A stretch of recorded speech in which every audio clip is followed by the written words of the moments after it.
Estoy aquí, de pie frente al escritorio de roble macizo de mi abuelo, sosteniendo un sobre amarillento que acaba de cambiar todo. Mis manos tiemblan mientras siento el peso de este papel que contiene décadas de secretos familiares. Las voces de mi familia resuenan a mis espaldas como un eco distante, pero yo solo puedo escuchar el latido acelerado de mi corazón que parece querer salirse de mi pecho. Mi primo Sebastián tiene la cara completamente desencajada, sus ojos saltones fijos en mis manos, como si estuviera viendo un fantasma materializarse ante él. Sus labios se mueven sin emitir sonido, como si estuviera tratando de pronunciar palabras que no logran salir de su garganta, y en cierto modo está viendo un fantasma. Este sobre contiene la verdad que él creía haber enterrado para siempre, la evidencia que pensaba que había desaparecido con el último aliento de nuestro abuelo. Pero déjame contarte cómo llegamos hasta aquí, porque esta historia comenzó hace 3 meses y 2 días exactamente, cuando mi abuelo Eduardo Mendoza murió en su casa señorial de San Isidro, dejando tras de sí un imperio textil valorado en más de $50 millones y una familia que jamás pensó que la codicia los enfrentaría de esta manera tan devastadora. Era un martes lluvioso de abril, de esos días grises que Buenos Aires regala en otoño cuando el cielo parece cargado de melancolía. Las gotas golpeaban insistentemente contra las ventanas de mi departamento en Palermo cuando sonó mi teléfono a las 6:15 de la mañana. El sonido me despertó de golpe, arrancándome de un sueño profundo donde, curiosamente, estaba cenando con el abuelo en su comedor de siempre. La voz entrecortada de mi tía Carmen atravesó la línea telefónica como una daga. Sus palabras llegaban entrecortadas por los sollozos que trataba inútilmente de controlar. Mi abuelo había sufrido un infarto fulminante durante la madrugada, me dijo entre lágrimas. Carmen había llegado a la casa familiar para el desayuno de los martes, una tradición que mantenían desde hacía más de 10 años, solo para encontrar a doña Mercedes, la empleada doméstica, llorando en el jardín delantero mientras esperaba la ambulancia, que ya no tenía razón de apurarse. Para cuando llegué a la casa de la calle Libertador, la escena era surrealista.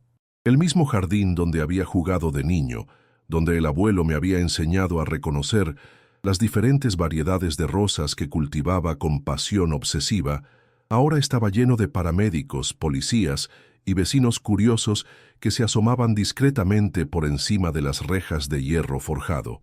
La casa colonial de 2 plantas, con sus paredes blancas y sus ventanas con postigos verdes, parecía haber perdido súbitamente su vida, como si el alma que la habitaba se hubiera esfumado dejando solo una cáscara vacía. El abuelo tenía 82 años, pero hasta el día anterior había caminado por esos jardines como un hombre de 60, inspeccionando personalmente cada rosal que había plantado durante décadas con la meticulosidad de un científico. Cada mañana, después del desayuno, salía con su bastón de caña de bambú, no porque lo necesitara para caminar, sino porque le gustaba usarlo para señalar detalles en sus plantas mientras las examinaba. Sus manos, arrugadas pero firmes, seguían siendo capaces de detectar el más mínimo síntoma de enfermedad en sus rosales favoritos. La noche anterior había cenado con nosotros en el restaurante del Club Náutico, donde éramos socios desde que yo tenía memoria. Había estado animado, contándonos anécdotas de sus primeros años como empresario, riendo con esa risa profunda que hacía temblar su barriga prominente. Había pedido su plato favorito, bife de chorizo con papas españolas, y había insistido en pagar la cuenta de toda la familia como siempre hacía. El dinero sirve para darle alegría a la gente que uno ama, decía siempre con esa filosofía simple que había guiado toda su vida. Cuando nos despedimos esa noche, me había abrazado un poco más fuerte de lo habitual. Sus brazos, que en mi infancia me parecían capaces de cargar el mundo entero, ahora se sentían frágiles bajo mi abrazo. Me había susurrado al oído, como hacía cuando yo era pequeño y compartíamos secretos de abuelo y nieto. Cuida a la familia, Martín. Al final del día, es lo único que realmente importa en esta vida. En ese momento, pensé que era una de sus reflexiones habituales sobre la importancia de los vínculos familiares. Ahora me doy cuenta de que quizás fue una premonición, o tal vez una despedida disfrazada de consejo. El funeral fue todo lo que uno esperaría de los servicios fúnebres del patriarca, de una familia acomodada de Buenos Aires.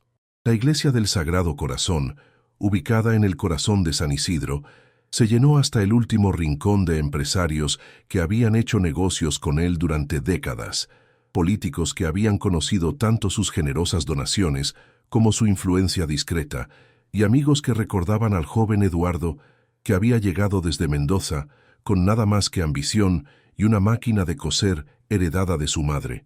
Las flores cubrían completamente el altar.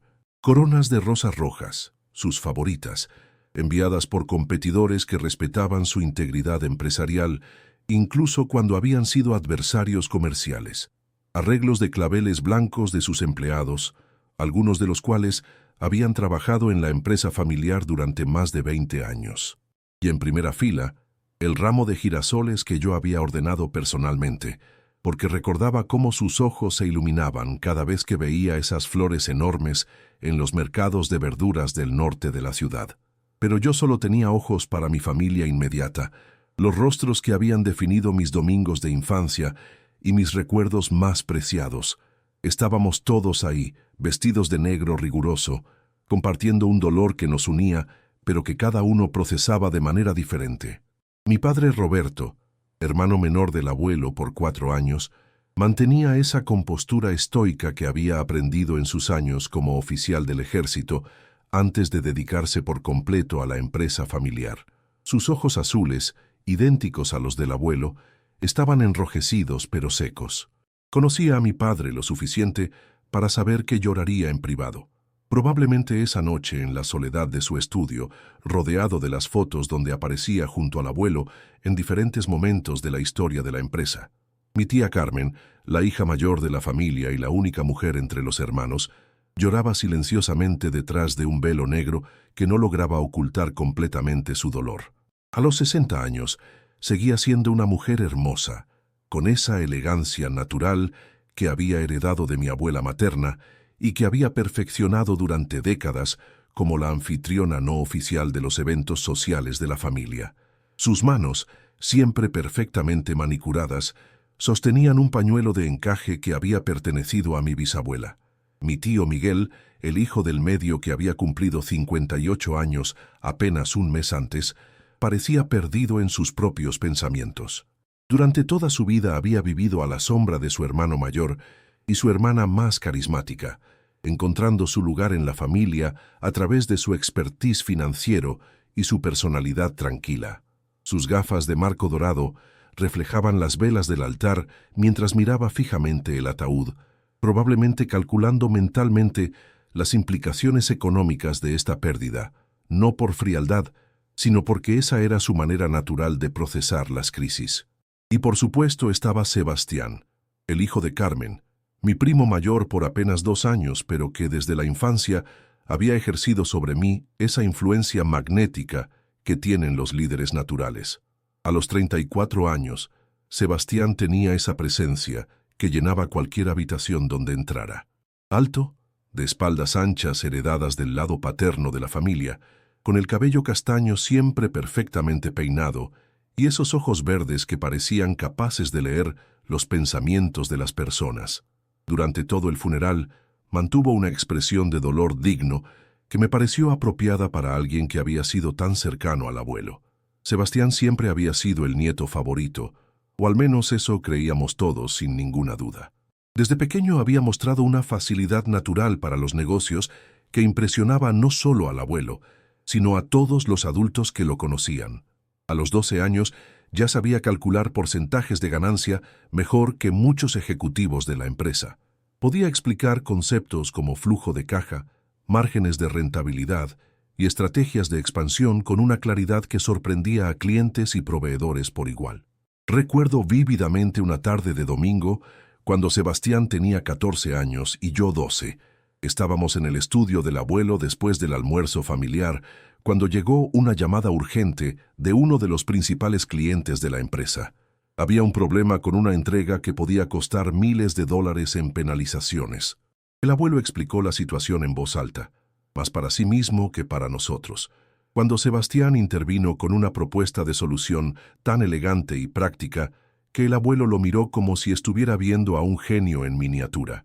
La solución implicaba renegociar los términos de entrega, ofrecer un descuento parcial que compensara el retraso y usar el incidente como oportunidad para proponer un contrato a largo plazo más favorable para ambas partes. Sebastián había procesado toda la información en cuestión de minutos y había encontrado una manera de convertir un problema en una oportunidad. Esa tarde, el abuelo nos llevó a los dos a tomar helado y le dijo a Sebastián que algún día dirigiría un imperio empresarial más grande que el suyo.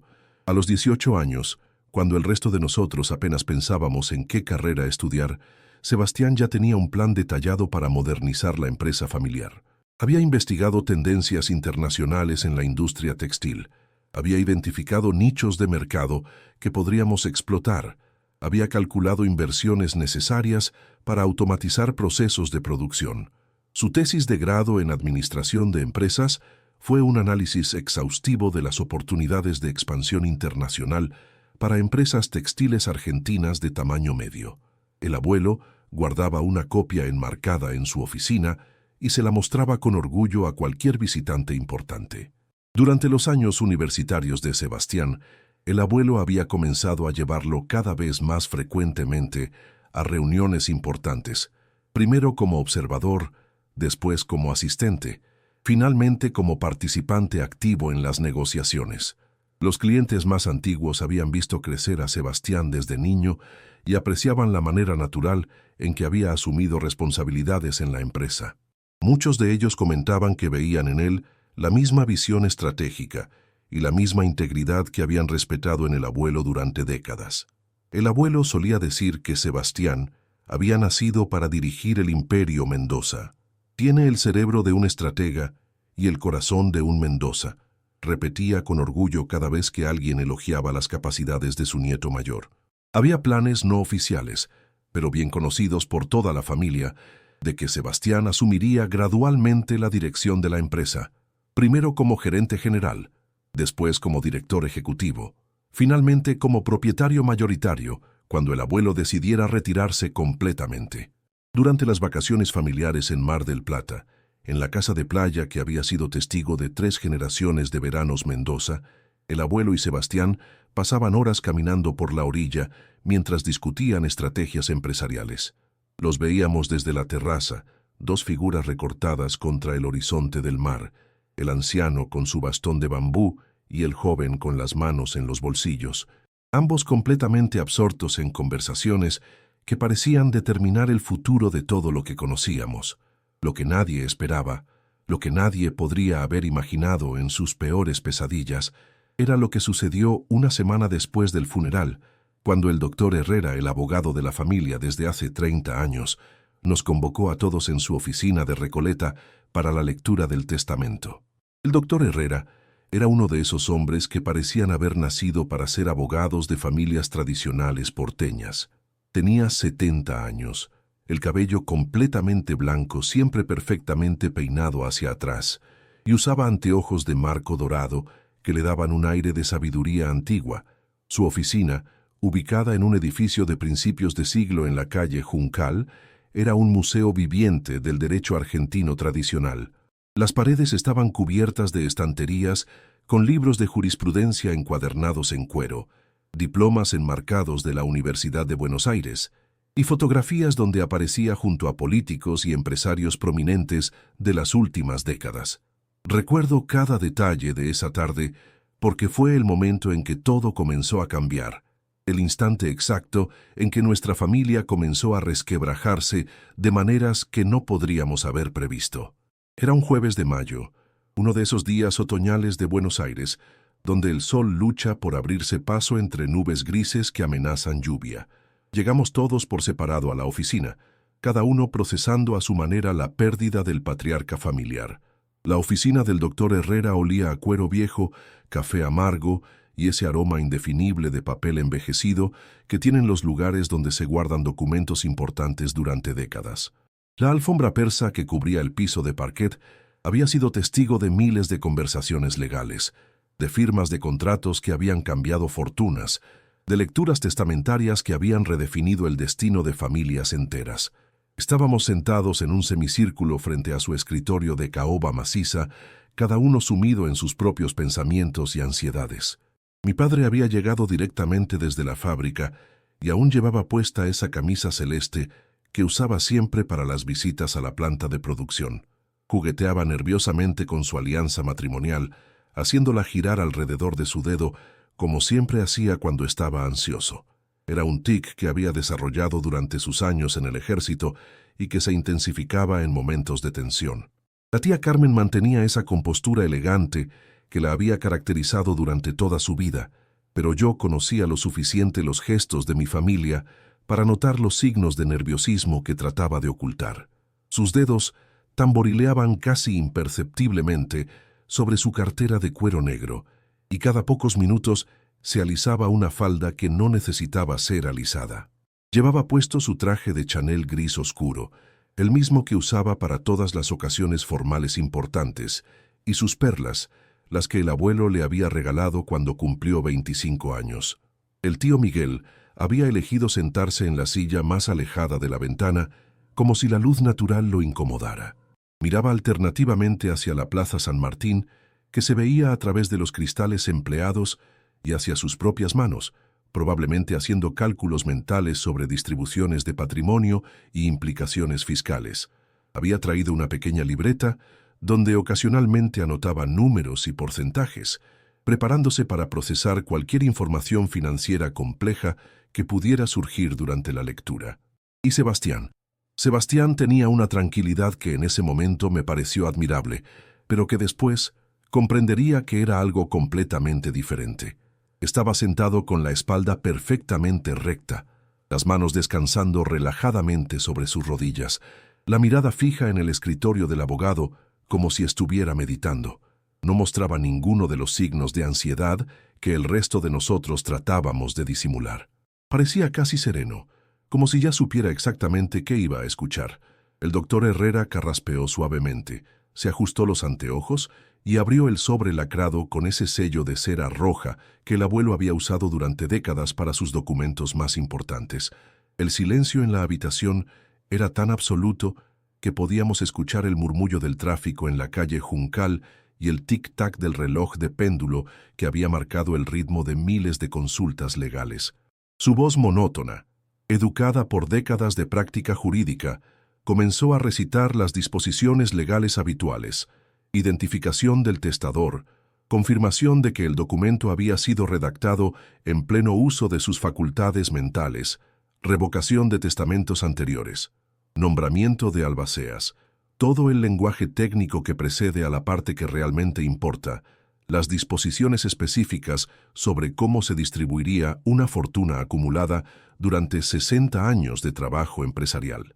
Pero cuando llegó a la parte sustancial del testamento, cuando comenzó a leer las cláusulas que determinarían el futuro económico de cada miembro de la familia, todos nos enderezamos en nuestras sillas como si hubiéramos recibido una descarga eléctrica simultánea. El abuelo había dejado la empresa familiar completa, las 4 fábricas textiles ubicadas en diferentes provincias, la casa señorial de San Isidro con sus 3 hectáreas de jardines, las propiedades de Pilar y Mar del Plata, el apartamento de Punta del Este, además de todas sus inversiones financieras, bonos del gobierno, acciones en otras empresas y cuentas bancarias tanto en Argentina como en Suiza, a Sebastián. Todo, la totalidad del Imperio Mendoza, valorado conservadoramente en más de 50 millones de dólares, para una sola persona, mi padre, que había trabajado codo a codo con el abuelo durante más de 20 años, aprendiendo cada aspecto del negocio, desde la compra de materias primas hasta las estrategias de exportación, heredaba apenas una pequeña fábrica textil en el conurbano bonaerense que producía uniformes escolares y una suma de dinero que, siendo considerable para cualquier persona normal, palidecía frente a la fortuna que recibía su sobrino. La tía Carmen recibía la casa de Córdoba donde la familia había pasado vacaciones durante décadas, junto con un fondo de inversión que le garantizaría una vida cómoda, pero no opulenta. El tío Miguel heredaba algunas propiedades urbanas menores y una cartera de acciones diversificada que le proporcionaría ingresos regulares sin llegar a constituir una fortuna significativa. El resto de los nietos, incluyéndome, recibíamos sumas de dinero destinadas específicamente para educación universitaria y los primeros pasos en nuestras carreras profesionales. Cantidades generosas que cualquier joven de nuestra edad habría considerado una bendición, pero que representaban apenas una fracción mínima del patrimonio total. El silencio que siguió a la lectura fue ensordecedor, un vacío de sonido que parecía absorber toda la energía de la habitación.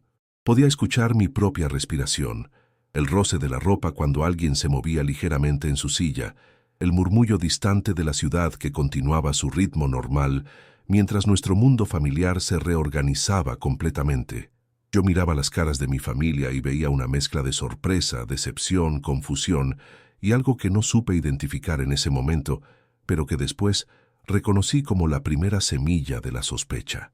Los ojos de mi padre habían adquirido esa expresión vidriosa que tienen las personas cuando reciben noticias que no logran procesar inmediatamente. La tía Carmen había palidecido visiblemente, y por primera vez en mi vida la veía completamente desprovista de su compostura habitual. El tío Miguel había dejado de escribir en su libreta y miraba al vacío como si estuviera tratando de resolver un problema matemático particularmente complejo. Sebastián fue el primero en hablar, rompiendo el silencio con una voz que sonaba controlada, casi ensayada, como si hubiera preparado sus palabras cuidadosamente. Dijo que entendía perfectamente la sorpresa de todos, que él mismo no esperaba semejante responsabilidad, que era consciente del peso que el abuelo había puesto sobre sus hombros. Habló de la importancia de mantener unida a la familia, de seguir construyendo el legado que el abuelo había comenzado desde cero, de que nada cambiaría en las relaciones familiares, porque el dinero nunca había sido lo más importante para ninguno de nosotros. Sus palabras sonaban bien, tenían la cadencia apropiada, expresaban los sentimientos correctos, pero mientras hablaba, yo notaba algo extraño en su lenguaje corporal que me resultaba desconcertante. Sus manos, que normalmente gesticulaban con naturalidad cuando explicaba algo importante, permanecían completamente rígidas sobre sus rodillas, como si estuviera haciendo un esfuerzo consciente por controlar cada movimiento. Y había algo en sus ojos, una especie de alivio mal disimulado, que no encajaba con la sorpresa que decía sentir. Durante toda su explicación, mantuvo contacto visual con cada miembro de la familia, pero cuando llegó mi turno, noté que su mirada se desviaba ligeramente hacia la izquierda, un gesto casi imperceptible que recordé haber visto en él durante la infancia, cuando inventaba excusas para evitar castigos por travesuras que habíamos hecho juntos. El doctor Herrera nos explicó que todas las disposiciones testamentarias eran completamente legales y definitivas, que el abuelo había expresado específicamente que esta distribución reflejaba sus deseos meditados y finales. Mencionó que existían cartas explicativas que serían entregadas posteriormente a cada beneficiario, donde el abuelo había detallado sus razones para cada decisión. Pero esas cartas, añadió, solo podrían ser abiertas después de completar todos los trámites legales de sucesión. Esa noche, en casa de mis padres, la conversación durante la cena fue tensa de una manera que nunca había experimentado en mi familia.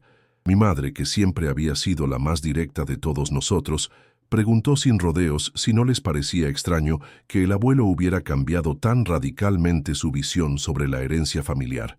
Todos sabíamos que durante años había hablado de dividir equitativamente sus bienes entre sus 3 hijos, siguiendo la tradición de muchas familias empresarias argentinas de distribuir el riesgo y mantener el control colectivo. Incluso había mencionado en varias ocasiones durante las cenas dominicales que habían sido una institución familiar durante décadas, que la empresa sería dirigida por un consejo familiar donde cada hermano tendría voz y voto en las decisiones importantes. Había hablado de la importancia de que ninguna persona concentrara demasiado poder, porque eso podría generar resentimientos y eventualmente fracturar la unidad familiar que tanto valoraba. Mi padre, siempre el diplomático, siempre el hombre que buscaba el lado positivo de cualquier situación, trataba de encontrar explicaciones racionales que pudieran justificar lo que acabábamos de escuchar. Quizás el abuelo había visto en Sebastián las cualidades de liderazgo específicas que la empresa necesitaba para enfrentar los desafíos del nuevo milenio. Quizás había llegado a la conclusión de que dividir el patrimonio debilitaría la capacidad competitiva del negocio en un mercado cada vez más globalizado. Quizás simplemente había cambiado de opinión con la edad, desarrollando una perspectiva diferente sobre la manera más efectiva de preservar el legado familiar. Pero yo veía en sus ojos que él tampoco estaba completamente convencido de sus propias palabras. Conocía a mi padre lo suficiente para reconocer esa expresión que adoptaba cuando trataba de convencerse a sí mismo de algo que su intuición cuestionaba. Era la misma cara que ponía cuando trataba de encontrar excusas para no enfrentar problemas incómodos en la empresa, cuando prefería buscar explicaciones optimistas antes que reconocer que algo estaba fundamentalmente mal. Mi madre, por el contrario, no tenía esos filtros diplomáticos que caracterizaban al resto de la familia Mendoza. Había crecido en una familia de clase media, donde los problemas se discutían abiertamente, sin los códigos no escritos de cortesía que gobernaban las interacciones en nuestra familia. Eduardo jamás habría tomado una decisión tan drástica sin consultar con ustedes, dijo mientras cortaba meticulosamente su milanesa en pequeños trozos geométricamente perfectos. En 30 años de matrimonio nunca lo vi tomar una decisión importante sobre la familia sin hablar con Roberto I. Esa observación me impactó porque era absolutamente cierta. El abuelo había consultado con mi padre decisiones mucho menos trascendentales, desde la elección de colegios para los nietos hasta la compra de equipamiento para las fábricas. La idea de que hubiera reestructurado completamente su testamento, sin mencionar siquiera la posibilidad a su hermano más cercano, era completamente inconsistente con décadas de comportamiento establecido. Esa noche no pude dormir. Daba vueltas en la cama repasando cada gesto, cada palabra, cada expresión facial de Sebastián durante la lectura del testamento. Había algo que no encajaba, pero no lograba identificar qué era exactamente. Era como tener una canción en la punta de la lengua, esa sensación frustrante de saber que conoces algo pero no poder acceder completamente a la información. Me levanté varias veces para caminar por mi departamento, tratando de organizar mis pensamientos. Revisé mentalmente las conversaciones que había tenido con el abuelo durante los últimos meses de su vida, buscando pistas sobre sus intenciones reales. Recordé la última vez que habíamos hablado seriamente sobre el futuro de la empresa, apenas 6 semanas antes de su muerte, durante uno de nuestros almuerzos mensuales en el restaurante del Club Náutico. Ese día había estado particularmente reflexivo, hablando sobre la importancia de mantener los valores familiares en medio del crecimiento empresarial. Había mencionado específicamente su preocupación por asegurar que el éxito económico no corrompiera los principios que había tratado de inculcar en toda la familia. El dinero puede ser una bendición o una maldición, había dicho mientras removía lentamente su café cortado. Todo depende de si lo usamos para unirnos o para dividirnos. En ese momento, sus palabras me habían parecido una de sus reflexiones filosóficas habituales sobre los peligros del materialismo. Ahora, repasándolas en la soledad de mi insomnio, adquirían un significado potencialmente profético que me inquietaba profundamente. Fue entonces cuando decidí que necesitaba entender mejor lo que había pasado en los últimos meses de vida del abuelo. No por ambición económica o resentimiento por la herencia recibida, sino porque algo en mi interior me decía que la verdad era diferente de lo que habíamos escuchado en la oficina del doctor Herrera. Al día siguiente, viernes por la mañana, comencé mi investigación de manera discreta. Llamé a doña Mercedes, la empleada doméstica que había trabajado en casa del abuelo durante más de 15 años. Mercedes Villarreal era una mujer de Tucumán que había llegado a Buenos Aires cuando era joven, buscando oportunidades que su provincia natal no podía ofrecerle. El abuelo la había contratado cuando su esposa, mi abuela, comenzó a necesitar ayuda adicional en la casa debido a problemas de salud. Durante todos esos años, doña Mercedes había sido prácticamente parte de la familia. Conocía nuestros gustos culinarios, recordaba nuestros cumpleaños, guardaba secretos de travesuras de la infancia que nunca había revelado a los padres. Era alguien en quien el abuelo confiaba plenamente, tanto que le había dado llaves de todas las habitaciones de la casa y acceso a información que normalmente habría estado reservada solo para la familia inmediata. La invité a almorzar a un pequeño café en el centro, en la esquina de Corrientes y Florida, diciéndole que quería hablar sobre los últimos días del abuelo porque necesitaba procesar su muerte conversando con alguien que lo había conocido también. Era una excusa parcialmente cierta. Realmente necesitaba hablar sobre el abuelo, pero también tenía la esperanza de que Mercedes pudiera proporcionarme información que el resto de la familia no tenía. Doña Mercedes llegó vestida con esa elegancia simple que la caracterizaba, falda oscura y blusa blanca, el cabello gris perfectamente peinado en un rodete bajo que había usado durante todos los años que la conocía. Sus ojos inteligentes, del color de la miel oscura, me miraron con esa mezcla de cariño y preocupación que reservaba para situaciones donde intuía que algo importante estaba en juego. Comenzamos hablando de recuerdos felices del abuelo, de sus manías domésticas, de cómo insistía en desayunar exactamente a las 7:30 cada mañana y cómo se irritaba si el café no estaba a la temperatura exacta que él consideraba perfecta. Mercedes recordaba con cariño cómo el abuelo siempre preguntaba por la familia de ella en Tucumán, cómo había pagado los estudios universitarios de su hijo mayor, cómo había estado presente en momentos difíciles de su vida personal con una generosidad que iba mucho más allá de la relación laboral típica.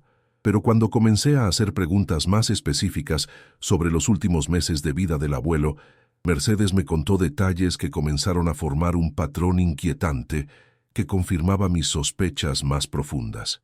Durante los últimos 2 meses de su vida, me explicó, el abuelo había recibido visitas frecuentes de Sebastián, mucho más frecuentes de lo que había sido habitual durante años anteriores. Sebastián siempre había visitado a su abuelo regularmente, pero tradicionalmente sus visitas habían sido parte de las reuniones familiares dominicales o encuentros sociales ocasionales. Sin embargo, en las últimas semanas, había comenzado a aparecer por la casa casi diariamente, generalmente por las tardes cuando el resto de la familia estaba ocupada con sus actividades laborales o personales. Estas visitas no eran casuales ni espontáneas. Sebastián llamaba por teléfono para anunciar que venía, siempre con alguna excusa específica. Necesitaba consultar documentos empresariales que el abuelo guardaba en su estudio, quería discutir estrategias de modernización para las fábricas, tenía preguntas sobre clientes históricos cuyas relaciones comerciales se remontaban a décadas anteriores. Una vez que llegaba a la casa, él y el abuelo se encerraban en el estudio por horas, y en varias ocasiones Mercedes había escuchado voces elevadas, algo muy inusual en una casa donde las discusiones familiares simplemente no existían. El abuelo había sido educado en una generación donde los desacuerdos se resolvían con conversaciones civilizadas, donde alzar la voz era considerado una falta de educación imperdonable. Mercedes me contó que durante estas conversaciones tensas había escuchado fragmentos de discusiones a través de la puerta cerrada del estudio. Palabras como responsabilidad, futuro de la familia, decisiones difíciles se repetían frecuentemente. En una ocasión específica que recordaba vívidamente, había escuchado a Sebastián decir algo sobre proteger el legado antes de que sea demasiado tarde, mientras la voz del abuelo sonaba cansada y confundida. Pero lo que más me llamó la atención fue un detalle específico que Mercedes recordaba con una claridad que evidenciaba lo mucho que la había impresionado. 3 semanas antes de morir, el abuelo había llamado al doctor Herrera para pedirle que viniera a la casa con urgencia. Era un día martes por la tarde. Mercedes lo recordaba porque los martes ella siempre preparaba empanadas de carne, el plato favorito del abuelo, y ese día él había dejado el plato prácticamente sin tocar. Sebastián estaba presente ese día. Había llegado aproximadamente 1 hora antes de la llamada al abogado.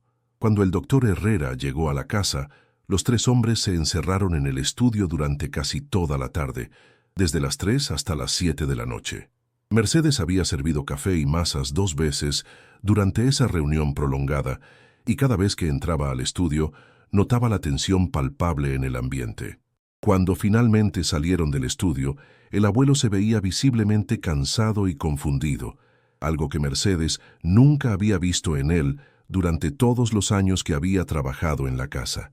Sus hombros normalmente erectos con la postura militar que había mantenido durante toda su vida, estaban caídos como si estuviera cargando un peso invisible. Sus ojos, generalmente brillantes y alerta, parecían opacos y perdidos. Sebastián, por el contrario, parecía satisfecho y aliviado, como si hubiera resuelto exitosamente un problema complejo que lo había estado preocupando durante mucho tiempo. Había una energía en sus movimientos, una ligereza en su paso que contrastaba dramáticamente con el abatimiento visible del abuelo. El doctor Herrera se había marchado inmediatamente después de la reunión, sin quedarse para la cena como solía hacer cuando visitaba la casa en circunstancias normales. Mercedes recordaba que había parecido incómodo, evitando el contacto visual tanto con ella como con el abuelo, como si hubiera participado en algo que lo hacía sentir profesionalmente conflictuado. Esa información me inquietó profundamente y confirmó que mis sospechas tenían fundamento real. Decidí llamar al doctor Herrera para pedirle una cita, sabiendo que sería difícil obtener información específica debido al secreto profesional, pero esperando que pudiera proporcionarme al menos algunas pistas sobre lo que había ocurrido durante esa reunión crucial. Inventé una excusa sobre necesitar asesoría legal para algunos trámites relacionados con la herencia que había recibido de mi padre, un pretexto lo suficientemente plausible para justificar una consulta sin levantar sospechas sobre mis verdaderas intenciones.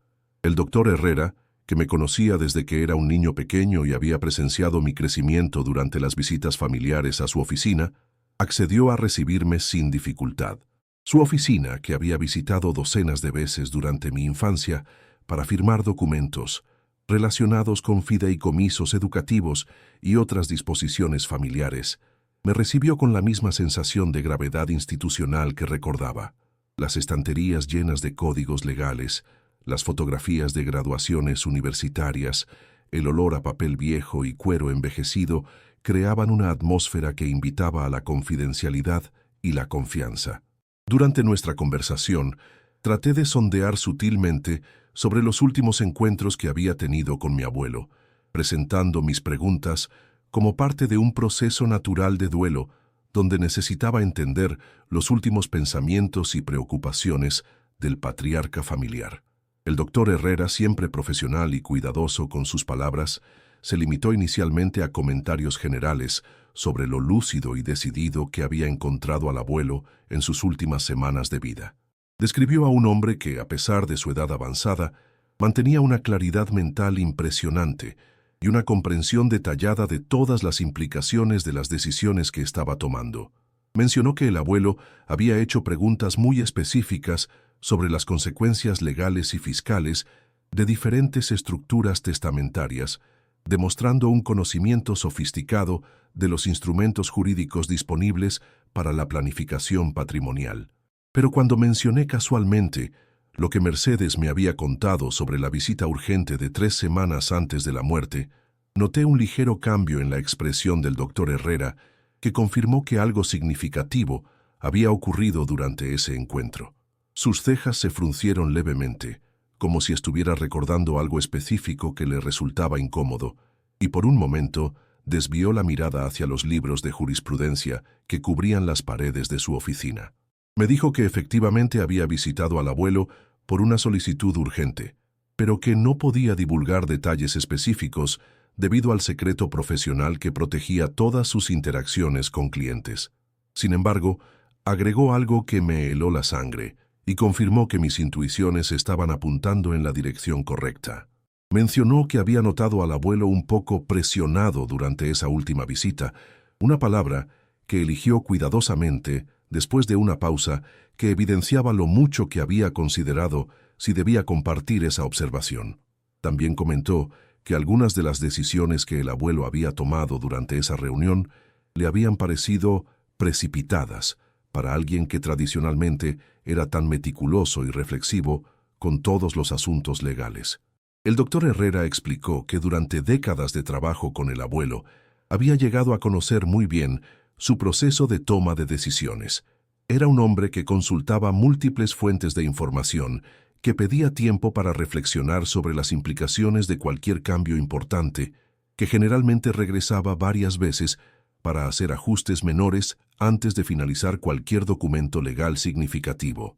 Sin embargo, durante esa última visita, había mostrado una urgencia inusual para completar todos los trámites inmediatamente, sin los períodos de reflexión que normalmente caracterizaban su manera de manejar asuntos importantes.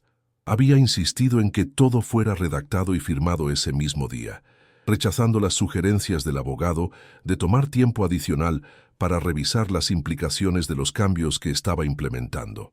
Salí de esa reunión con más preguntas que respuestas, pero con la certeza absoluta de que algo no estaba bien en toda esta situación. Las piezas de información que había recopilado comenzaban a formar un patrón que sugería que el abuelo había estado bajo algún tipo de presión durante sus últimas semanas de vida, y que las decisiones reflejadas en su testamento final no necesariamente representaban sus verdaderos deseos. Esa noche, durante una cena familiar organizada en casa de la tía Carmen, observé a Sebastián más detenidamente que nunca antes.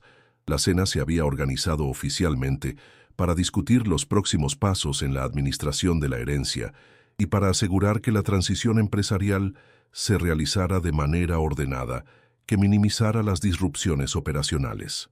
Carmen había preparado una de esas cenas elegantes que caracterizaban su estilo de vida, con servicio formal, vajilla de porcelana que había pertenecido a mi bisabuela, y un menú que incluía todos los platos favoritos del abuelo como una manera de honrar su memoria. La mesa estaba decorada con rosas rojas del jardín de la casa familiar, las mismas flores que el abuelo había cultivado durante décadas con la pasión de un jardinero profesional. Durante la cena, Sebastián había comenzado a hablar sobre sus planes para la empresa con una seguridad y especificidad que me resultaban desconcertantes. No hablaba de ideas generales o intenciones futuras, sino de cambios estructurales específicos que requerían decisiones inmediatas. Mencionaba movimientos financieros que no podían esperar, inversiones que debían realizarse antes del final del año fiscal, reestructuraciones departamentales que eran necesarias para mantener la competitividad en mercados internacionales. Hablaba de estas decisiones como si hubiera estado planeándolas durante meses, con un nivel de detalle que sugería una preparación muy avanzada. Tenía números específicos sobre costos de modernización, cronogramas detallados para implementación de nuevas tecnologías, análisis comparativos de diferentes estrategias de expansión.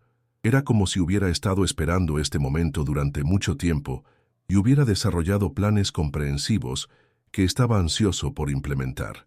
Cuando mi padre sugirió diplomáticamente que quizás era prudente tomarse un tiempo para planificar cuidadosamente cualquier cambio importante, considerando que la muerte del abuelo era muy reciente y que cambios precipitados podrían generar inestabilidad tanto en la empresa como en la familia.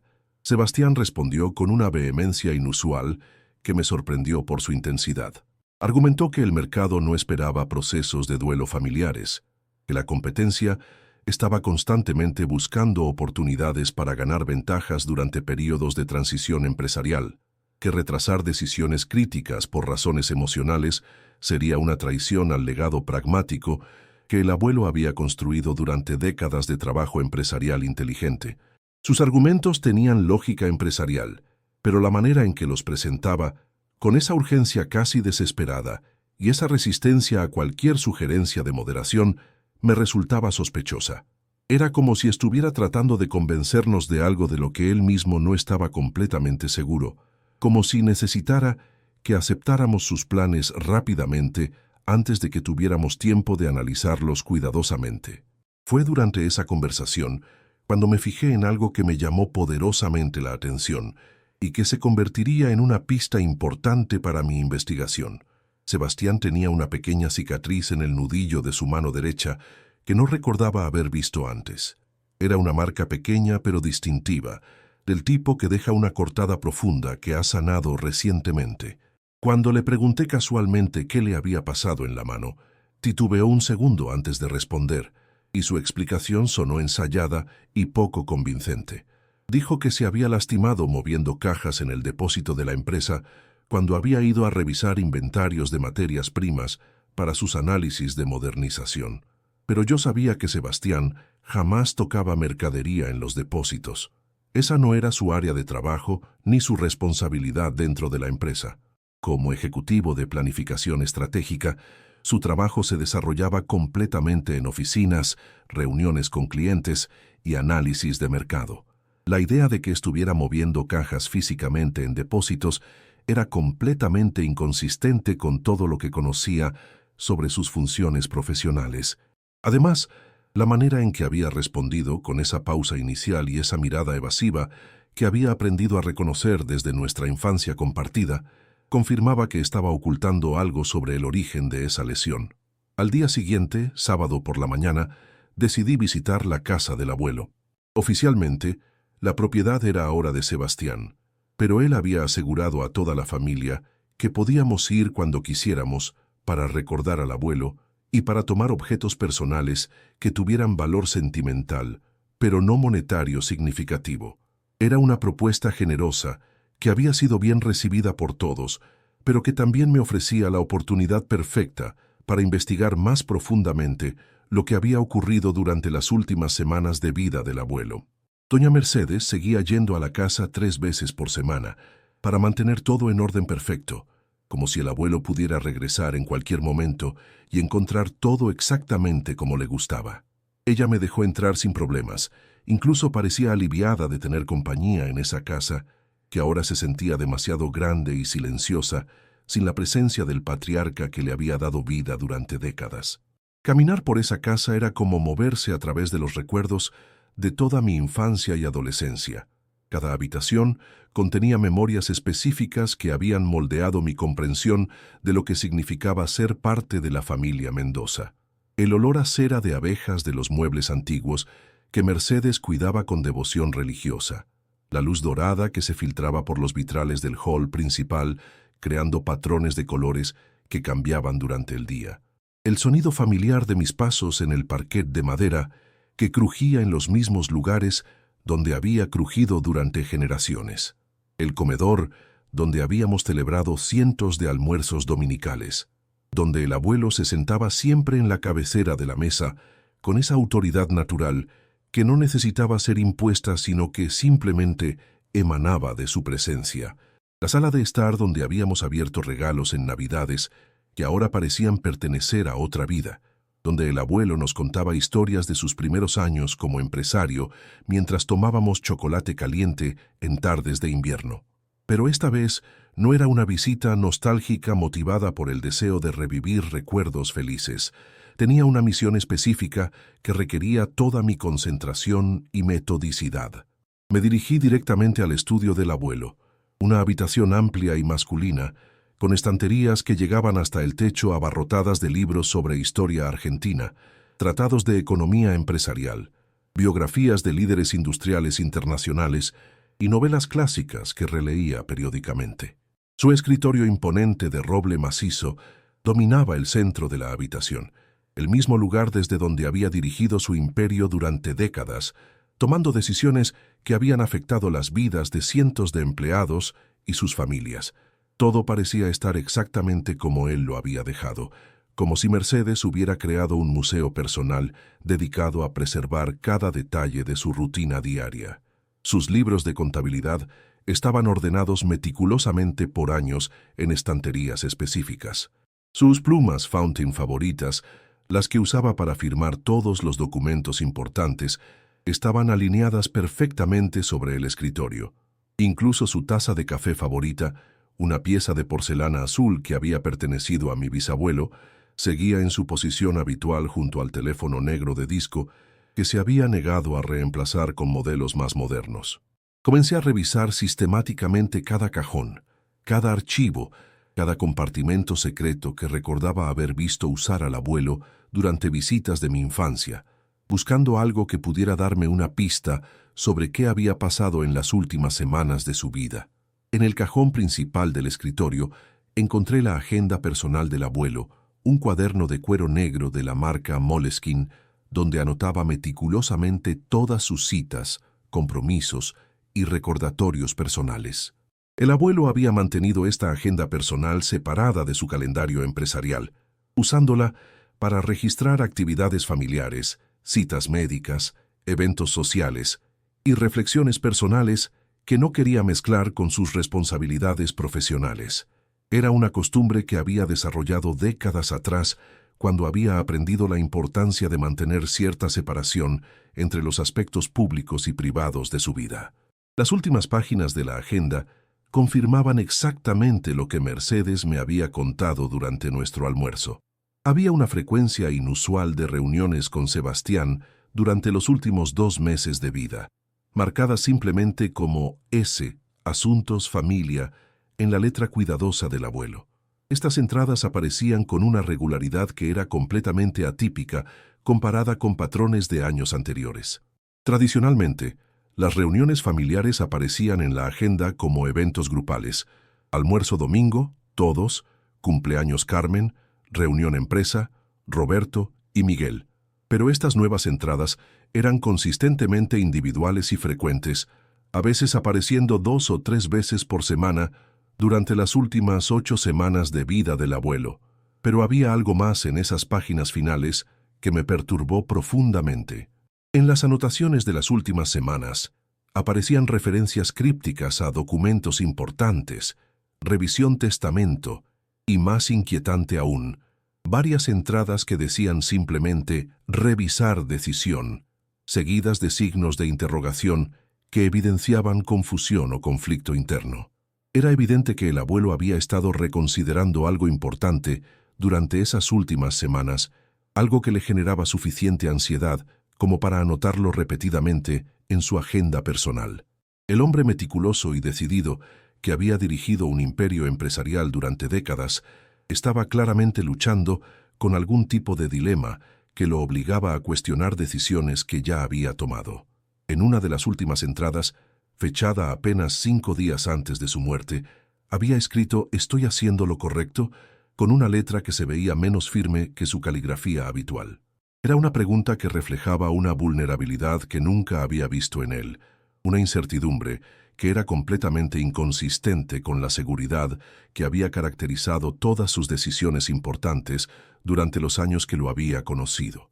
Mientras revisaba cuidadosamente todos los papeles organizados en los diferentes compartimentos del escritorio, Mercedes entró al estudio con una bandeja de té y masas, como había hecho miles de veces durante los años en que el abuelo trabajaba desde casa. Al verme concentrado en la agenda personal, se acercó silenciosamente y bajó la voz como si alguien pudiera escucharnos, aunque estuviéramos completamente solos en la casa. Me contó algo que no había mencionado durante nuestro almorzar en el café del centro, probablemente porque en ese momento público no se había sentido completamente libre para compartir detalles tan íntimos sobre los últimos días del abuelo. La semana antes de morir, me explicó con una expresión de preocupación que evidenciaba lo mucho que la había impresionado lo que había presenciado. Había encontrado al abuelo en el estudio muy tarde por la noche, aproximadamente a las 2 de la madrugada, quemando papeles en la chimenea de mármol que normalmente solo se usaba durante los meses más fríos del invierno.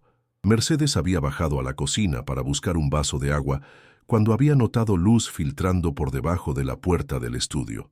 Preocupada de que el abuelo pudiera haberse sentido mal y necesitara ayuda, había golpeado suavemente la puerta para preguntar si todo estaba bien. Cuando ella preguntó si necesitaba algún tipo de ayuda o asistencia, él le había respondido con una voz que sonaba cansada y emocionalmente agotada, que estaba limpiando errores del pasado y que no se preocupara por él.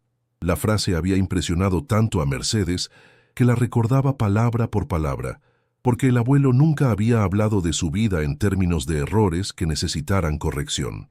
Al día siguiente por la mañana, cuando Mercedes había entrado al estudio para comenzar su rutina diaria de limpieza, había notado cenizas esparcidas por el suelo de mármol alrededor de la chimenea, evidentemente fragmentos que se habían escapado del fuego durante la noche. Cuando había comenzado a barrer cuidadosamente esas cenizas para limpiar el área, había podido ver fragmentos pequeños de documentos que no se habían quemado completamente. Entre esos fragmentos, había logrado identificar pedazos de papel con el membrete oficial del estudio jurídico del doctor Herrera, trozos de texto que incluían palabras como disposiciones, beneficiario y testamento. Era claro que el abuelo había estado destruyendo documentos legales importantes durante esa sesión nocturna de incineración. Mercedes me confesó que había guardado algunos de los fragmentos más grandes en una caja pequeña, impulsada por un instinto que no lograba explicar completamente, pero que le había sugerido que esos pedazos de papel podrían ser importantes en el futuro. Había escondido la caja en el armario de artículos de limpieza en el sótano, donde estaba segura de que nadie la encontraría. Esa revelación me confirmó definitivamente que mis sospechas tenían fundamento sólido en la realidad. El abuelo había estado destruyendo documentos legales importantes poco antes de morir, y la presencia de material del estudio del doctor Herrera sugería que estos documentos estaban relacionados con disposiciones testamentarias. Pero, ¿qué documentos había destruido? ¿Y por qué había sentido la necesidad de quemarlos? Decidí examinar los fragmentos que Mercedes había salvado, esperando que pudieran proporcionarme pistas adicionales sobre lo que había estado pasando durante esas últimas semanas cruciales. Bajamos juntos al sótano, una área de la casa que raramente había visitado durante mi infancia, porque el abuelo la mantenía principalmente para almacenamiento de artículos estacionales y equipamiento de mantenimiento. La caja que Mercedes había guardado contenía aproximadamente una docena de fragmentos de papel de diferentes tamaños. El más grande, no mayor que una moneda. Pero incluso esos pedazos pequeños proporcionaron información valiosa que confirmó mis teorías sobre lo que había estado ocurriendo. Varios fragmentos contenían fechas que correspondían exactamente con las últimas semanas de vida del abuelo. Otros incluían porciones de firmas que claramente pertenecían tanto al abuelo como a otras personas cuya identidad no podía determinar basándome solo en los fragmentos parciales. Había referencias a distribución de bienes, herederos designados y modificaciones testamentarias que sugerían que los documentos destruidos habían estado relacionados directamente con planificación patrimonial. Pero el fragmento más significativo contenía una fecha específica que correspondía exactamente con una de las entradas en la agenda personal del abuelo marcada como revisar decisión. Era evidencia concreta de que el abuelo había estado activamente reconsiderando decisiones testamentarias durante el mismo periodo en que había estado teniendo reuniones frecuentes con Sebastián.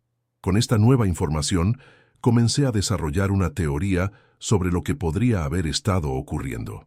¿Era posible que el abuelo hubiera tomado decisiones testamentarias bajo algún tipo de presión o influencia, que después había comenzado a cuestionar esas decisiones y que finalmente había tratado de destruir evidencia de versiones anteriores de su testamento que podrían haber revelado la naturaleza de los cambios que había implementado? Decidí pedirle ayuda a mi prima Elena, la hija menor del tío Miguel, quien había estudiado Derecho en la Universidad de Buenos Aires y trabajaba en un estudio jurídico importante, especializado en Derecho Corporativo y Sucesorio. Elena tenía 28 años, una mente analítica excepcional y una personalidad directa que la hacía perfecta para este tipo de investigación. Además, Elena siempre había tenido una relación especial con el abuelo. Era la única nieta de la familia, lo cual le había otorgado un lugar único en el corazón del patriarca. Durante su infancia, había pasado incontables horas en el estudio del abuelo, haciendo tareas escolares mientras él trabajaba, absorbiendo osmóticamente lecciones sobre responsabilidad, integridad y planificación a largo plazo. Como yo, Elena había notado comportamientos extraños en Sebastián desde la lectura del testamento. Me había comentado en varias ocasiones que le parecía sospechoso que Sebastián estuviera tan preparado para asumir responsabilidades empresariales complejas inmediatamente después de recibir la herencia, como si hubiera estado planificando su estrategia mucho antes de la muerte del abuelo. Nos encontramos en su oficina un viernes por la tarde, después de que terminara con sus compromisos profesionales del día. Su oficina, ubicada en un rascacielos moderno en Puerto Madero, tenía grandes ventanales que ofrecían una vista panorámica del Río de la Plata. Era un ambiente que contrastaba dramáticamente con la oficina tradicional del doctor Herrera, representando una nueva generación de profesionales legales que combinaban métodos tradicionales con tecnologías y enfoques modernos. Elena había estado haciendo sus propias investigaciones discretas desde la lectura del testamento, impulsada por las mismas sospechas que me habían motivado a mí. Como abogada, tenía acceso a recursos y conocimientos que complementaban perfectamente las evidencias que yo había recopilado a través de mi investigación más informal. Me contó que había consultado con colegas especialistas en derecho sucesorio sobre la legalidad y las implicaciones de cambios testamentarios de último momento, especialmente cuando esos cambios beneficiaban de manera desproporcionada a una sola persona en detrimento de otros herederos tradicionales. Según sus contactos profesionales, aunque legalmente un testamento podía modificarse hasta el último momento de vida del testador, siempre que esta persona mantuviera plena capacidad mental, los cambios radicales en personas de edad avanzada solían ser investigados cuidadosamente por los tribunales si algún heredero presentaba una impugnación formal basada en evidencia de coerción o influencia indebida.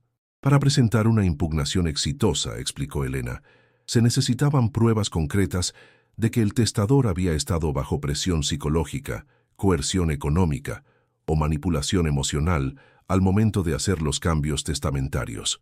Alternativamente, se podía argumentar que el testador no tenía plena capacidad mental para entender las implicaciones de las decisiones que estaba tomando.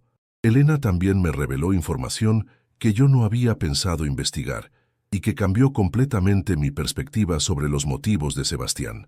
Había hecho algo que mi mente no empresarial no había considerado. Había investigado discretamente las finanzas personales de Sebastián en los meses previos a la muerte del abuelo. A través de contactos en el sector bancario y financiero, había descubierto que Sebastián había tenido serios problemas de liquidez durante el año anterior a la muerte del abuelo. Había pedido varios préstamos importantes de diferentes instituciones financieras, préstamos que vencían justamente en las semanas y meses posteriores a la muerte del abuelo. Más preocupante aún, había hecho inversiones extremadamente riesgosas en el mercado de valores y en algunos negocios especulativos que le habían generado pérdidas significativas. Elena había obtenido información que sugería que Sebastián había perdido aproximadamente $700,000 en operaciones financieras mal calculadas durante los 8 meses anteriores a recibir la herencia. Esta información cambió completamente mi comprensión de la situación y los motivos de Sebastián. No se trataba simplemente de ambición personal o codicia familiar tradicional. Sebastián había estado en una situación financiera desesperada que amenazaba no solo su estabilidad económica personal, sino potencialmente su reputación profesional y su posición dentro de la empresa familiar. Elena me explicó que las deudas que Sebastián había acumulado no eran solo préstamos bancarios tradicionales que podrían haberse renegociado o reestructurado. Algunos de los préstamos provenían de prestamistas privados que esperaban devoluciones rápidas y que no tenían la paciencia o la flexibilidad de las instituciones financieras tradicionales. Más grave aún, había evidencia de que Sebastián había usado garantías personales que incluían propiedades y activos que técnicamente no le pertenecían completamente. Había usado su expectativa de herencia futura como garantía colateral para algunos de los préstamos más grandes, una práctica riesgosa que lo dejaba completamente vulnerable si la herencia no se materializaba como él había anticipado. Con esta nueva información, Elena y yo comenzamos a desarrollar una teoría más completa sobre lo que había ocurrido durante las últimas semanas de vida del abuelo. Era posible que Sebastián, enfrentando una crisis financiera personal devastadora, hubiera presionado al abuelo para modificar el testamento no por simple ambición, sino como una estrategia de supervivencia económica desesperada. Elena y yo decidimos que necesitábamos confrontar a Sebastián con nuestras sospechas, pero de manera inteligente y estratégica que pudiera llevarlo a confesar voluntariamente antes de que tuviéramos que recurrir a procedimientos legales formales que podrían fracturar permanentemente la familia. Organizamos una cena familiar casual en el restaurante favorito del abuelo, el Club Náutico en San Isidro, un lugar cargado de recuerdos emocionales que podría hacer que Sebastián bajara la guardia psicológica que había estado manteniendo desde la lectura del testamento. Era el mismo lugar donde habíamos celebrado cumpleaños, aniversarios y logros familiares durante décadas, un entorno que asociábamos con honestidad, intimidad y confianza mutua. El restaurante mantenía esa elegancia sobria que había atraído al abuelo durante tantos años. Mesas cubiertas con manteles blancos de lino, iluminación cálida que creaba un ambiente íntimo, servicio discreto que permitía conversaciones privadas sin interrupciones. Era el tipo de lugar donde las familias argentinas tradicionales resolvían asuntos importantes, lejos de las presiones y distracciones del mundo empresarial. Durante la cena, Elena y yo comenzamos cuidadosamente a hacer preguntas aparentemente inocentes sobre los últimos días del abuelo, sobre las conversaciones que había tenido con diferentes miembros de la familia, sobre los planes que había mencionado para el futuro de la empresa. Presentamos nuestras preguntas como parte de un proceso natural de duelo donde queríamos entender mejor los pensamientos finales del patriarca familiar. Sebastián respondía con evasivas que inicialmente parecían naturales, pero que gradualmente se volvieron más elaboradas y defensivas de lo que las preguntas inocentes justificaban. Cuando Elena preguntó específicamente sobre el contenido de las reuniones frecuentes que había tenido con el abuelo, Sebastián respondió con generalidades sobre planificación empresarial y transferencia de conocimientos que sonaban ensayadas y poco específicas. Pero yo notaba cómo su lenguaje corporal se volvía cada vez más tenso con cada pregunta que hacíamos. Sus manos, normalmente expresivas cuando hablaba de temas que lo entusiasmaban, comenzaron a permanecer inmóviles sobre la mesa. Su postura se volvió más rígida y comenzó a evitar el contacto visual directo que siempre había caracterizado sus interacciones familiares. Cuando Elena mencionó casualmente que había escuchado rumores en círculos financieros sobre problemas de liquidez en algunas empresas del sector textil, vi cómo Sebastián palidecía ligeramente, aunque trató de disimular su reacción tomando un sorbo de vino. Cuando agregué que Mercedes había comentado sobre las reuniones frecuentes y ocasionalmente tensas en casa del abuelo, sus manos comenzaron a temblar casi imperceptiblemente, un signo de nerviosismo que recordaba haber visto en él solo durante momentos de crisis personal muy graves. Pero el momento decisivo llegó cuando mencioné directamente los documentos que habían sido quemados durante la última semana de vida del abuelo. Sebastián se atragantó con el vino que estaba bebiendo, comenzó a toser violentamente, y sus ojos se llenaron de una mezcla de pánico y furia que confirmó definitivamente todas nuestras sospechas. Su reacción fue tan dramática y desproporcionada que eliminó cualquier duda sobre su culpabilidad. Una persona inocente habría respondido con sorpresa o curiosidad sobre esos documentos quemados. Sebastián respondió como alguien que sabía exactamente qué documentos habían sido destruidos y por qué su existencia habría sido problemática para él. Trató de recomponerse rápidamente, limpiándose la boca con la servilleta y tratando de adoptar una expresión de confusión casual. Dijo que el abuelo siempre había sido muy cuidadoso con la privacidad de sus documentos personales, que era natural que hubiera destruido papeles que consideraba obsoletos o demasiado íntimos para que otros los vieran después de su muerte. Pero el daño ya estaba hecho. Su reacción inicial había sido tan reveladora que sus explicaciones posteriores sonaban huecas y defensivas. Elena y yo intercambiamos miradas que confirmaron que ambos habíamos visto lo mismo, evidencia de culpabilidad que ninguna explicación posterior podría borrar. Esa noche, después de la cena, Elena y yo decidimos que teníamos suficiente evidencia circunstancial para justificar una investigación más agresiva, pero que necesitábamos encontrar pruebas más concretas antes de hacer cualquier acusación formal que pudiera tener consecuencias legales y familiares irreversibles. Elena se comprometió a investigar más profundamente los aspectos legales y financieros de la situación, mientras que yo me encargaría de buscar evidencia física adicional de lo que había sucedido durante las últimas semanas de vida del abuelo. Al día siguiente, sábado por la mañana, regresé a la casa del abuelo con un plan más específico y sistemático. Si realmente había documentos comprometedores y si algunos habían sido quemados mientras otros podrían haber sobrevivido, Necesitaba expandir mi búsqueda más allá del estudio principal.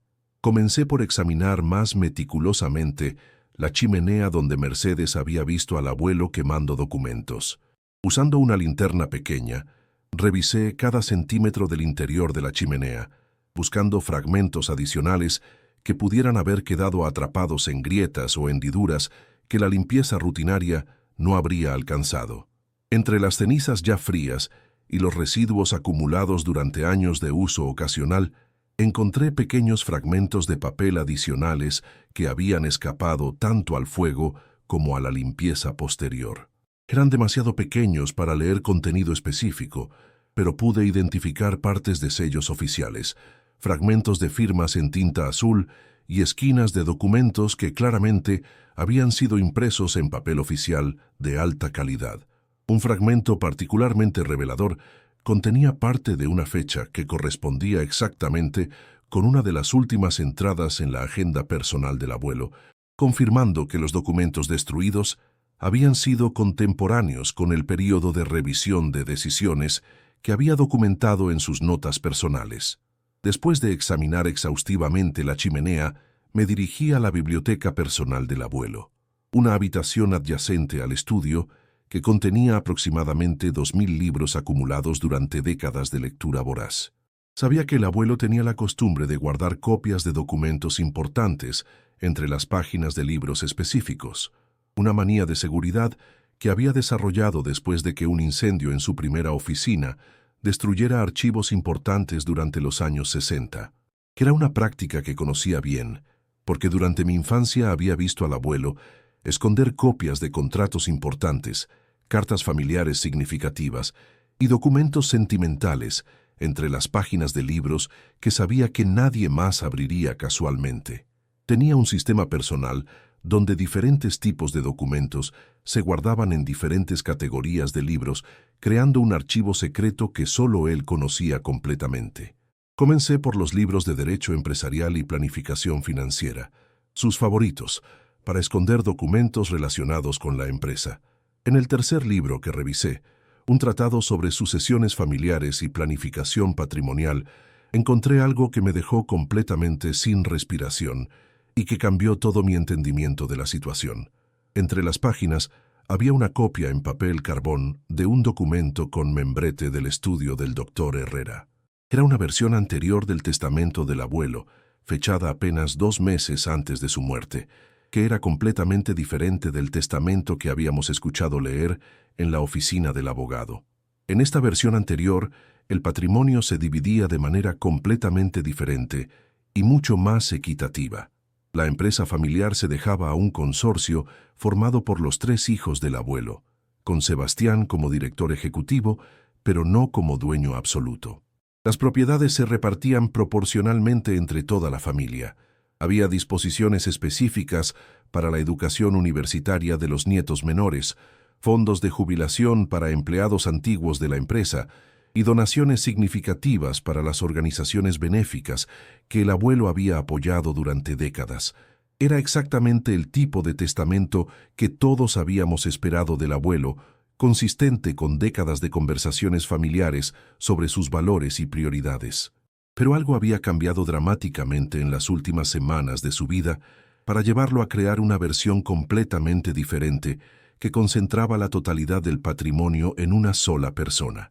Lo más importante era la fecha y las firmas del documento.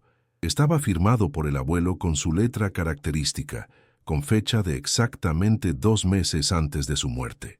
También llevaba la firma del doctor Herrera como testigo legal, confirmando que había sido un documento oficialmente ejecutado, no simplemente un borrador o una propuesta. Según este documento, Sebastián tenía una posición privilegiada, pero no dominante dentro de la estructura empresarial familiar. Sería el CEO de la empresa, con salario y beneficios significativos, pero los accionistas serían todos los hijos del abuelo trabajando en conjunto. Era una estructura que habría preservado la unidad familiar mientras reconocía las capacidades de liderazgo de Sebastián. Con este documento en mis manos temblorosas, llamé inmediatamente a Elena para contarle sobre mi descubrimiento. Cuando le describí lo que había encontrado, me pidió que fuera inmediatamente a su oficina, donde podríamos analizar las implicaciones legales de esta evidencia junto con sus colegas especialistas en derecho sucesorio. La oficina de Elena, un sábado por la tarde, estaba prácticamente vacía, lo cual nos permitió trabajar sin interrupciones ni preocupaciones sobre confidencialidad. Ella había invitado a dos de sus colegas más experimentados, ambos especialistas en impugnaciones testamentarias, para que revisaran el documento que había encontrado. El análisis legal confirmó nuestras sospechas más graves. El documento que había encontrado demostraba claramente que el abuelo había tenido intenciones completamente diferentes a las expresadas en el testamento final. Más importante aún, la fecha del documento coincidía exactamente con las anotaciones en la agenda personal sobre revisar decisión, sugiriendo que el abuelo había comenzado a reconsiderar sus planes inmediatamente después de crear esta versión anterior. Elena me explicó que si podíamos demostrar que el abuelo había sido coaccionado, manipulado o presionado para cambiar el testamento contra su voluntad original, tendríamos bases sólidas para impugnar legalmente la validez del testamento final. Sin embargo, necesitábamos más evidencia de la presión específica ejercida sobre él durante las últimas semanas de su vida. Los abogados consultores explicaron que en casos de impugnación testamentaria, los tribunales argentinos consideraban varios factores: la capacidad mental del testador, la presencia de influencia indebida, la consistencia de las decisiones finales con patrones de comportamiento histórico, y la existencia de evidencia documental que demostrara los verdaderos deseos del testador. El documento que había encontrado proporcionaba evidencia poderosa sobre los deseos originales del abuelo, pero necesitábamos establecer específicamente qué tipo de presión había llevado a los cambios posteriores. Fue entonces cuando recordé algo que Mercedes había mencionado casualmente durante nuestras conversaciones, pero a lo que no había prestado suficiente atención en ese momento. Durante una de las últimas visitas de Sebastián, había escuchado voces elevadas y había visto al abuelo muy agitado después de que su nieto se fuera. Al día siguiente, había notado que varios documentos que normalmente estaban sobre el escritorio del estudio habían desaparecido. Decidí volver a hablar con Mercedes, esta vez con preguntas más específicas y directas sobre las interacciones entre Sebastián y el abuelo durante esas últimas semanas cruciales. La cité en mi apartamento para que se sintiera completamente libre de hablar sin preocuparse por quién podría escucharla o cómo sus palabras podrían ser interpretadas. Lo que Mercedes me contó esa tarde superó todas mis expectativas y confirmó que la situación había sido aún más grave de lo que había imaginado. Durante las últimas semanas de vida del abuelo, Sebastián no solo había ejercido presión emocional sobre él, sino que había usado información comprometedora del pasado para forzar el cambio del testamento a través de lo que esencialmente había sido chantaje psicológico. Mercedes me explicó que había presenciado fragmentos de conversaciones que le habían resultado tan perturbadoras que había intentado no escucharlas, pero que la intensidad de las voces hacía imposible ignorar completamente lo que estaba ocurriendo en el estudio. Sebastián había descubierto que décadas atrás, durante los años económicamente difíciles de los 70, el abuelo había tomado algunas decisiones financieras que, aunque legales en su momento y justificadas por las circunstancias económicas extremas del país, podrían ser malinterpretadas o utilizadas para dañar su reputación si fueran sacadas de contexto histórico. Estas decisiones incluían transacciones con empresas que posteriormente habían sido vinculadas con actividades controvertidas, inversiones en sectores que después habían demostrado tener conexiones políticas problemáticas y maniobras fiscales que, aunque completamente legales bajo las regulaciones de la época, podrían parecer cuestionables bajo estándares modernos de transparencia empresarial. Mercedes había escuchado a Sebastián describir cómo esta información podría ser presentada a los medios de comunicación, cómo periodistas especializados en investigaciones empresariales podrían construir narrativas que dañarían irreparablemente la reputación del abuelo y, por extensión, la imagen de toda la familia y la empresa. Pero más grave aún, Sebastián había usado el amor que el abuelo sentía por la familia como un arma psicológica.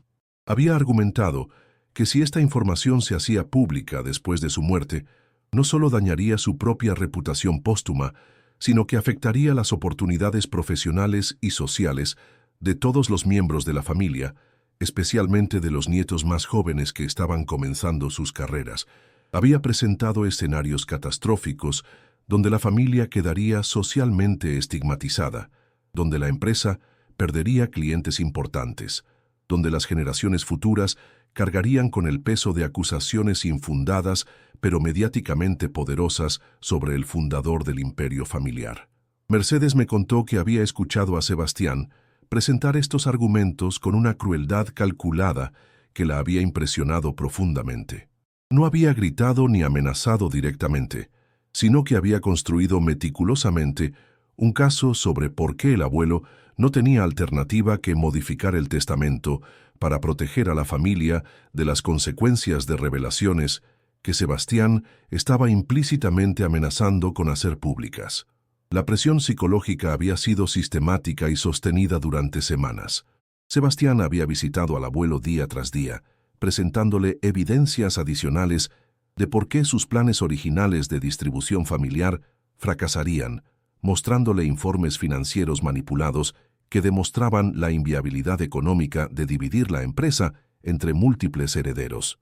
Había usado estudios de casos de otras familias empresarias argentinas que habían enfrentado crisis después de distribuciones patrimoniales complejas, ejemplos cuidadosamente seleccionados para apoyar su argumento de que solo la concentración del poder en una sola persona podría garantizar la supervivencia a largo plazo del legado familiar. Mercedes me describió cómo había visto al abuelo transformarse durante estas semanas de presión constante. Un hombre que había enfrentado crisis económicas nacionales, competencia empresarial feroz y decisiones comerciales complejas durante décadas, estaba siendo quebrado emocionalmente por la manipulación calculada de su propio nieto. En más de una ocasión, me contó Mercedes, había encontrado al abuelo llorando silenciosamente en su estudio después de las visitas de Sebastián. Un patriarca que había sido la fuente de fortaleza y sabiduría para toda la familia durante generaciones, estaba siendo reducido a un estado de vulnerabilidad emocional que lo hacía susceptible a tomar decisiones que iban contra todos sus instintos y valores. El punto de quiebre había llegado cuando Sebastián le presentó al abuelo un ultimátum explícito. O cambiaba el testamento inmediatamente para concentrar todo el patrimonio en él, o Sebastián se aseguraría de que la información comprometedora llegara a periodistas de investigación especializados en escándalos empresariales antes del funeral. La amenaza no era solo financiera o reputacional, sino que atacaba directamente lo que más le importaba al abuelo, su reputación como patriarca familiar honorable y su deseo de dejar un legado que sus descendientes pudieran recordar con orgullo en lugar de vergüenza. Con el corazón destrozado y sintiéndose completamente acorralado entre proteger su reputación póstuma y traicionar sus verdaderos deseos sobre la distribución familiar, el abuelo había llamado al doctor Herrera para cambiar el testamento según las exigencias de Sebastián. Pero las anotaciones en su agenda personal mostraban claramente que inmediatamente después de tomar esta decisión forzada, había comenzado a arrepentirse profundamente. Las entradas sobre revisar decisión eran evidencia de que quería rectificar lo que había hecho, pero que no sabía cómo escapar de la trampa psicológica en la que Sebastián lo había colocado. Mercedes me contó que durante los últimos días de vida del abuelo había notado cambios físicos que reflejaban el tormento emocional que estaba experimentando. Había perdido peso visiblemente, dormía mal por las noches y había desarrollado un temblor en las manos que nunca había tenido anteriormente. El último acto de rebelión y dignidad del abuelo había sido quemar meticulosamente todos los documentos comprometedores que Sebastián había usado para chantajearlo. Durante esa sesión nocturna de incineración que Mercedes había presenciado, había destruido toda la evidencia que su nieto podría usar para dañar la reputación familiar después de su muerte. Fue su manera de proteger a la familia, incluso después de haber sido forzado a traicionarla a través del testamento modificado. Al eliminar la información que Sebastián había usado como arma de chantaje, había garantizado que las amenazas no podrían ejecutarse, pero también había eliminado la evidencia que podría haber servido para demostrar la coerción que había sufrido. Con toda esta información devastadora, Elena y yo sabíamos que teníamos suficientes elementos para confrontar legalmente a Sebastián y potencialmente impugnar exitosamente el testamento. Pero decidimos intentar primero una confrontación familiar directa, dándole la oportunidad de confesar y rectificar voluntariamente antes de llevar el caso a los tribunales. Sabíamos que una batalla legal pública sería traumática para toda la familia y potencialmente dañina para la empresa que el abuelo había construido durante décadas. Si podíamos resolver la situación dentro del ámbito familiar, preservaríamos tanto la unidad familiar como la estabilidad empresarial que el abuelo había valorado por encima de todo. Organizamos una reunión familiar completa en la casa del abuelo, diciéndole a todos que habíamos encontrado documentos importantes que necesitaban ser revisados por toda la familia antes de proceder con la distribución final de la herencia. Era una descripción técnicamente verdadera, que no revelaba nuestras intenciones específicas. Sebastián llegó a la reunión con la confianza aparente de siempre, pero yo notaba señales sutiles de nerviosismo que probablemente habían estado presentes durante semanas, pero que yo ahora tenía los conocimientos para interpretar correctamente. Sus manos se movían más de lo habitual y evitaba el contacto visual directo con Elena y conmigo. Probablemente intuía que algo había cambiado en nuestra actitud hacia él. Estábamos todos reunidos en el salón principal de la casa, la misma habitación donde habíamos celebrado cientos de eventos familiares felices durante décadas. La presencia del abuelo parecía llenar todavía ese espacio, como si su espíritu estuviera observando lo que estaba a punto de suceder. Elena comenzó la presentación explicando metódicamente nuestros descubrimientos. Mostró la copia del testamento original que había encontrado entre los libros del abuelo, explicó las inconsistencias en las fechas entre este documento y el testamento final. Presentó el testimonio de Mercedes sobre la presión ejercida sobre el abuelo durante sus últimas semanas de vida. Con cada revelación que Elena presentaba con la precisión de un abogado experimentado, veía cómo la expresión de Sebastián se transformaba gradualmente de sorpresa fingida a comprensión horrorizada de que habíamos descubierto la verdad completa sobre sus acciones. Cuando Elena terminó su exposición metódica, el silencio en la habitación era absolutamente total. Mi padre tenía los ojos llenos de lágrimas, procesando no solo la confirmación de sus sospechas sobre la herencia, sino la comprensión devastadora del sufrimiento que había padecido el abuelo en silencio durante sus últimas semanas de vida. La tía Carmen miraba a su hijo con una mezcla de horror y decepción que me partía el alma. Era el tipo de mirada que una madre reserva para los momentos en que descubre que el hijo en quien más confiaba es capaz de traiciones que había considerado impensables. El tío Miguel simplemente negaba con la cabeza repetidamente, como si el movimiento físico pudiera ayudarlo a procesar la magnitud de lo que había escuchado.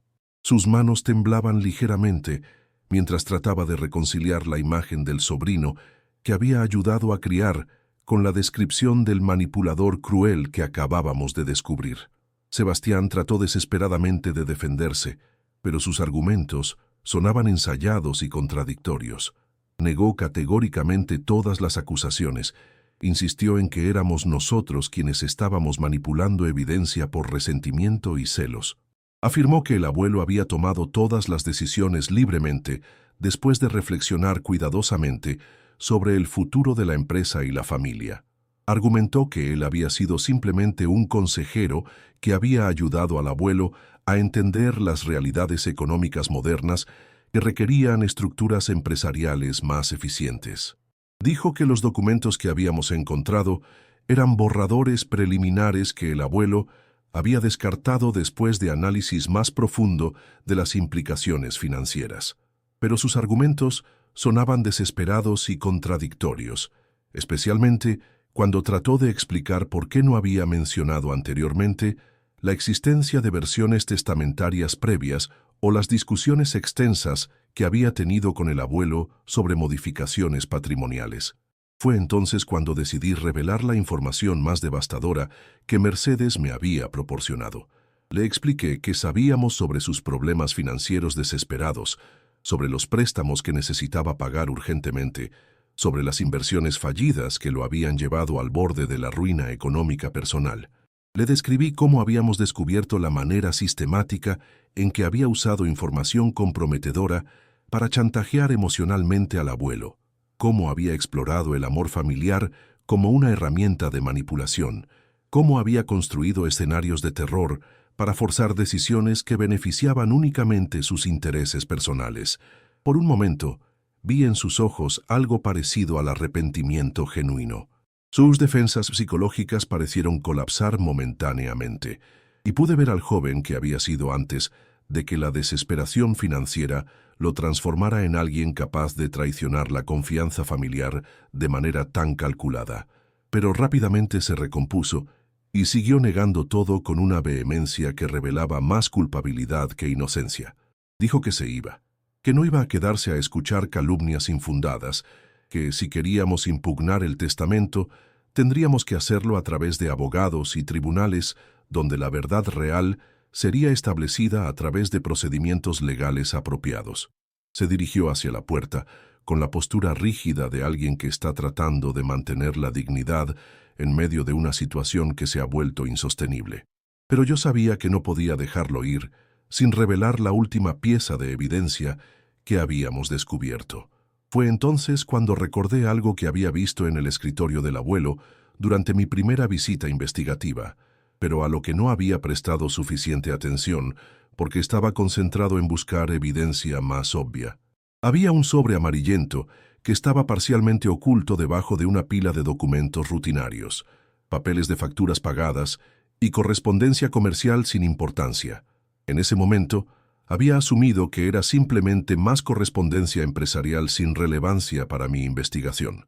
Pero ahora, con toda la información que habíamos recopilado, me di cuenta de que cualquier documento en el escritorio del abuelo durante sus últimas semanas de vida podría tener significado especial. Me dirigí rápidamente al estudio, seguido por toda la familia que había sido arrastrada por la urgencia de mi movimiento. El sobre estaba exactamente donde lo había visto semanas atrás, con la letra característica del abuelo en el frente que decía, para ser abierto solo en caso de disputa familiar sobre mis verdaderas intenciones. Sebastián había detenido su huida hacia la puerta, probablemente intrigado por el desarrollo inesperado y tal vez temiendo que hubiera evidencia adicional que no había considerado en sus cálculos sobre qué tan completamente había cubierto sus huellas. Tomé el sobre con manos temblorosas, sintiendo el peso literal y metafórico de lo que podría contener. Era como sostener la voz póstuma del abuelo, sus últimas palabras sobre una situación que había sido demasiado compleja y dolorosa para resolver antes de su muerte. Abrí el sobre lentamente, consciente de que todos en la habitación estaban conteniendo la respiración. Dentro había varias hojas escritas completamente a mano por el abuelo, con fecha de apenas 3 días antes de su muerte. Era una carta dirigida a toda la familia, pero específicamente diseñada para ser leída solo si surgían disputas sobre la autenticidad de sus verdaderos deseos testamentarios.